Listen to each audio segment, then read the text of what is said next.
அஸ்ஸலாமு அலைக்கும். இன்றைக்குள்ள சமையல் எல்லாம் நைட் சமையல் தான் இப்போ போடுறதுலாம். மீன் 2 தலை, ஒரு தன் மீனுக்கு ஒரு ஆளுக்கு தான். மீனுக்கு தாளிப்பு கடுகு, கருவேப்பிலை, வெந்தயம், வெங்காயம், முருங்கைக்காய், சிறுபைத்த பருப்பு, இறால். ஒரு முருங்கைக்காய் 5 ரூபான்னு வாங்கினேன். சிறுபைத்த பருப்பு, இறால், வேறு என்னது மசாலா, தேங்காய் பால் எல்லாம் ஊற்றி தாளித்து ஊற்றிக்கிது.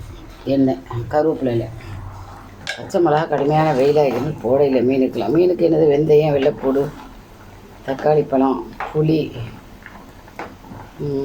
பூண்டு எல்லாம் அரைச்சி ஊற்றிக்கிடும். தேங்காய் பால் சோத்துக்கு மாம்பழம், வெங்காயத்து மாம்பழம். சோறு அடுப்பில் வச்சுக்கிறேன், கொதிக்கிது. தேங்காய் பால் ஊற்றுற மீனுக்கு.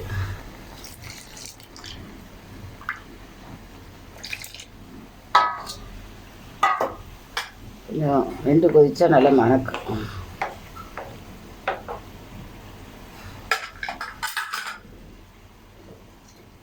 தாளிப்பு ஊற்றி வச்சு வத்தலும் போட்டேன். வத்தல் போட்டால் கொஞ்சம் நல்லா. இது இப்போவுமே எந்த தாளிப்புக்கும் வத்தல் போடணும், நல்லா மணத்து கிடக்கு. வத்தல், கடுகு, கருவேப்பிலையில் எல்லாம் போட்டு தாளிச்சிக்கிறேன்.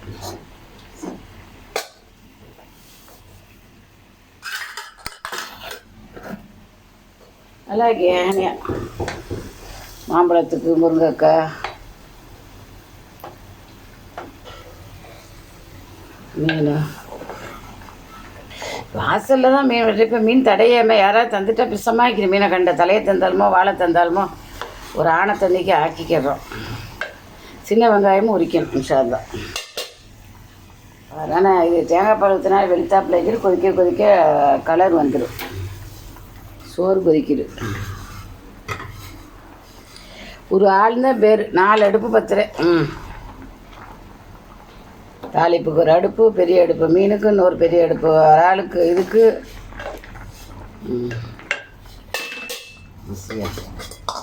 துனியாவுடைய வேலை பெரிய வேலை.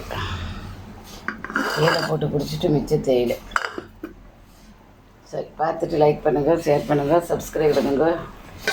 இதை விட திறமாக நீங்கள் ஆக்கி சாப்பிடுங்க. என்கிட்ட நான் திறன்ட்டு சொல்ல முடியாது. நீங்கள் இதை விட திறமாக ஆக்கி சாப்பிடுங்க. இந்த பாருங்கள், இதில் கிடக்கிற மீனை